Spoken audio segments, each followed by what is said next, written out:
Hello everyone, नमस्कार सभी को।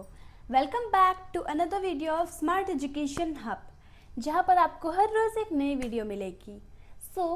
आज हम अपनी एक न्यू जर्नी शुरू करने जा रहे हैं और आज हमारी इस न्यू वीडियो का टॉपिक है 3 life lessons to learn from Hanuman जी।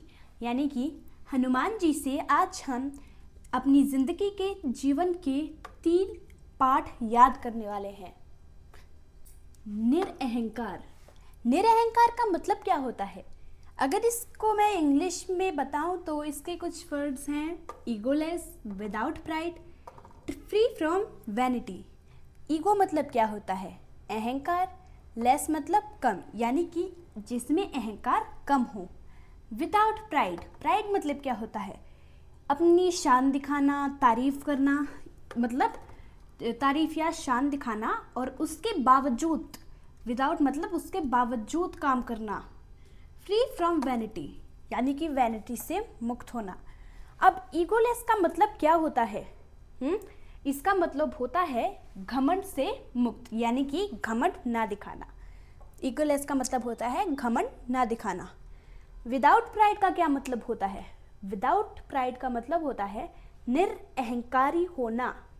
अगर आसान शब्दों में कहूँ तो घमंड ना दिखाना, यानी कि अहंकार ना दिखाना।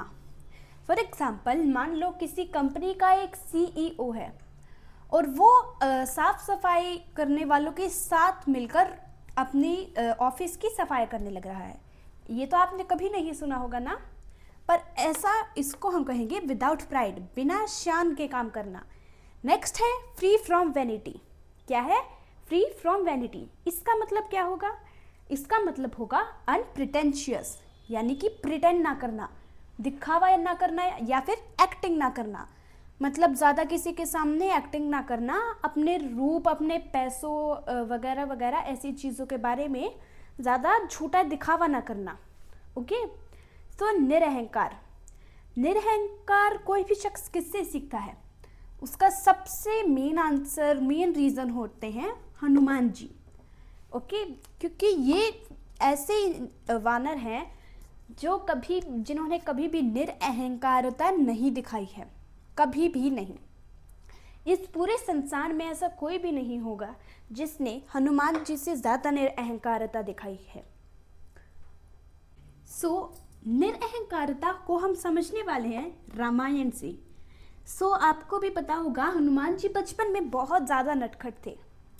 एक बार उन्होंने सूरज को आम मान लिया था। सूरज को आम मान लिया था कि ये तो बहुत मीठा रसीला सा आम है, मुझे ये चाहिए। उन्होंने अपनी माता अंजनी को भी कहा था कि मुझे ये मीठा सा आम चाहिए, पर फिर उनकी माता ने कहा कि तुम्हें ये आम मैं नहीं लाकर दे सकती, ये बहुत ऊंचा है। पर फिर भी हनुमान जी नहीं माने। उनके पास जो शक्तियाँ थी उनकी वजह से वो स्पेस में गए और फिर इसको बिल्कुल हमारे सूरज को बिल्कुल खाने ही वाले थे। पर फिर मतंग ऋषि, जो कि एक देवता हैं, उन्होंने हनुमान को ये करने से रोक दिया। क्यों? क्योंकि अगर ऐसा हनुमान जी करते तो हमारी पूरी पृथ्वी पर पूरा अंधकार छा जाता, यानी कि पूरा अंधेरा हो जाता, पेड़ पौधे ना उग पाते, जिससे हमको खाना भी नहीं मिल सकता था।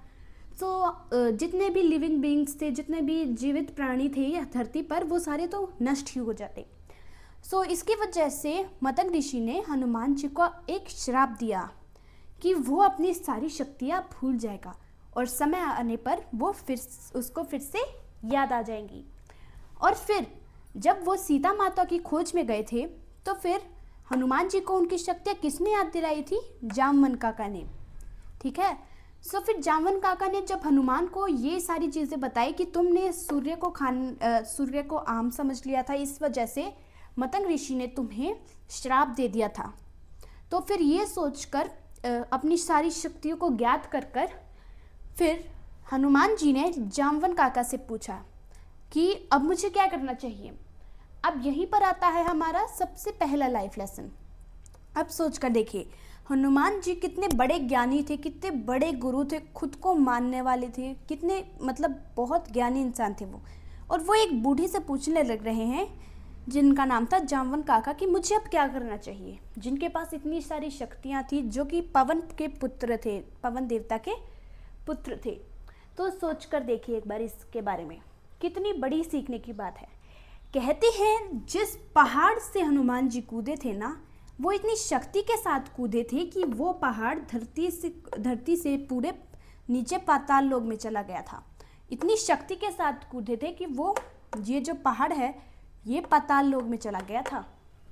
ठीक है, सो फिर इतनी शक्ति के साथ कूदे थे कि वो ये पहाड़ पाताल लोक में चला गया था।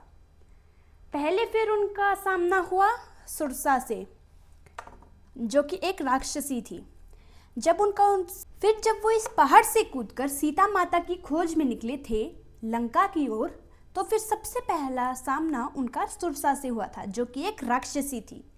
तो जब उनका सामना सुरसा से हुआ, उन्होंने उनको प्रणाम किया और कहा कि माता जी मुझे थोड़ा सा राह दे दीजिए, मुझे अभी बहुत ज़रूरी काम है। पर सुरसा ने कहा कि नहीं, मुझे बहुत भूख लगी है। बहुत से किस्से सुने हैं मैंने कि वानर बहुत स्वादिष्ट होता है, सो फिर मैं तुम्हें खाकर ही रहूँगी।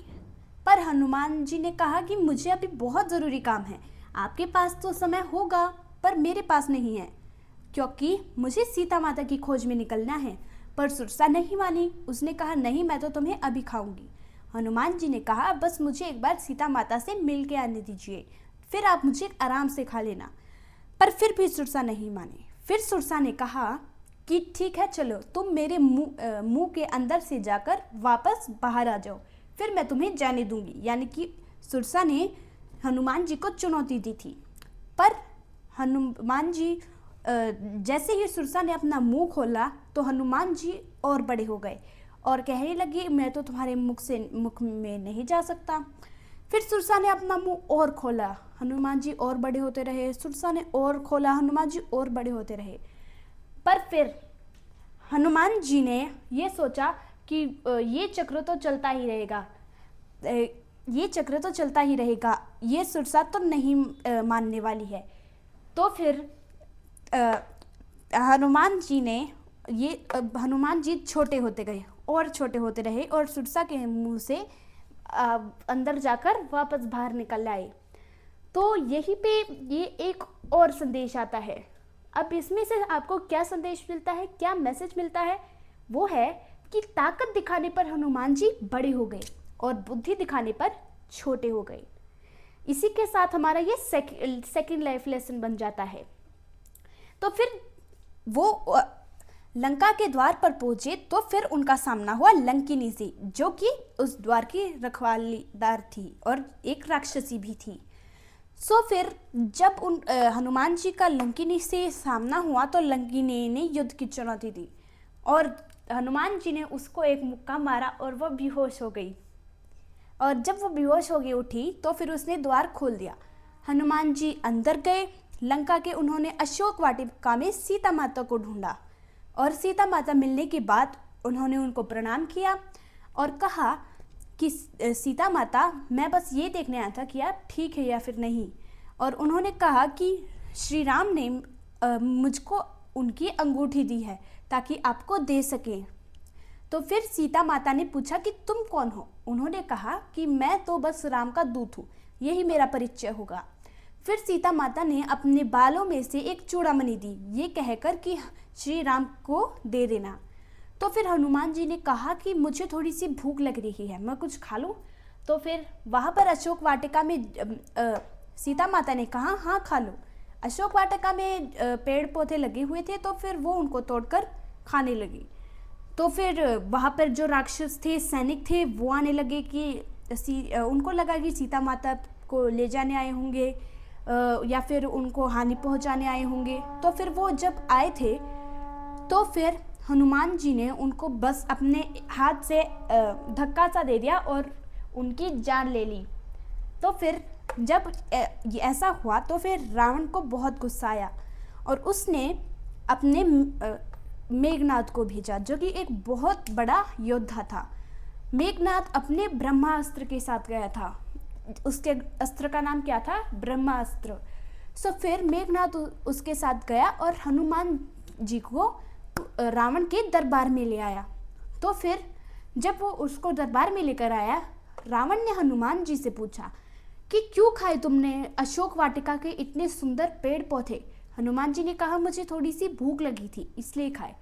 रावण ने पूछा, तो फिर तुमने मेरे राक्षसों को, मेरे सैनिकों को क्यों मारा?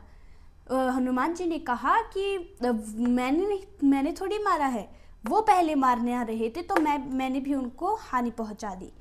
इस बात पे रावण को गुस्सा आ गया और उसने कहा कि इस वानर को अभी के अभी मार दिया जाए, इसकी जान ले ली जाए। पर विभीषण, जो कि रावण का छोटा भाई था, उसने कहा कि महाराज, ये एक दूत है और दूत को मारना नियमों के खिलाफ है। तो फिर रावण ने विभीषण से पूछा कि तो इसका क्या करना चाहिए, इसको हम छोड़ भी तो नहीं सकते, इसने हमारी लंका के सुंदर फूल पेड़ पौधे उजाड़े हैं। तो फिर विभीषण ने कहा, तो इसकी पूंछ पर आग लगा दीजिए। तो फिर हनुमान जी की जब पूंछ पर आग लगाई तो फिर क्या था, हनुमान जी ने पूरी लंका में आग लगा दी, है ना। और फिर पूरी लंका में आग लगाने के बाद वो वापस अपने श्री राम के पास चले गए। श्री राम के पास जाने के बाद जब उन्होंने सारी बात जामवंत काका को बताई तो उन्होंने श्री राम को बताई और फिर वो युद्ध करने के लिए तैयार होने लगे। यहीं पर हमारा तीसरा सबसे महत्वपूर्ण हिस्सा आता है, थर्ड लाइफ लेसन, जो कि है कभी भी किसी भी चीज़ से डरो मत, किसी भी चीज़ से मत डरो, खुद से भी नहीं डरना है। अगर तुम बुद्धि का काम ले लोगे तो फिर तुम सब कुछ कर सकते हो। सो यहीं पर ये हमारे 3 life lessons to learn from Hanuman ji, ये वीडियो ख़त्म होती है। उम्मीद है आपको वीडियो अच्छी लगी होगी तो इस वीडियो को like, share, comment and subscribe कीजिएगा। मिलते हैं आपसे नेक्स्ट वीडियो में। Till then bye bye guys, take care.